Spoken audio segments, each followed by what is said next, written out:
Po daugiau nei 2 savaičių pertraukos ledo ritulys grįžta į Vilnių. Paskutiniuoju metu pergalingai Latvijos atvirajame ledo ritulio čempionate žygiuojant Elektrėnų Energija Orakulas sausio 26 dieną surengs lazdas su 9 pozicijoje esančiais Rygos LSPA ledo ritulininkas. Rungtynių išvakarėse treniruotės vyko visų pajėgumų. Po jų kalbinau praėjusio sezono rezultatyviausią komandos žaidėją Dalių Vaiciukevičių. Tai Daliau, paskutinės jūsų varžybos buvo daugiau nei prieš savaitę, neišeis į blogą tokią didelę pertrauką? Pertrauka niekados nieko gero nežada, bet šiandien treniruotėj stengiam prisiminti, 5 prieš 5 pažaidėm.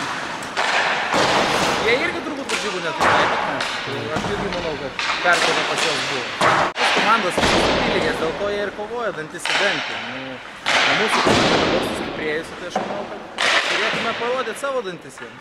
O kaip tavo dantis? Kaip tau sekėsi po traumos atsigauti? Viskas tvarka, jau ranka sveika. Kaip sakyt sveika? Metimas geras. Tik reikia golų mušt daugiau. Viskas bus gerai. Įmuši per šias rungtynes? Stengsimės, kiekvienas žaidėjas stengiasi mušti. Nebūsi sportininkas, jeigu nesistengsi mušti.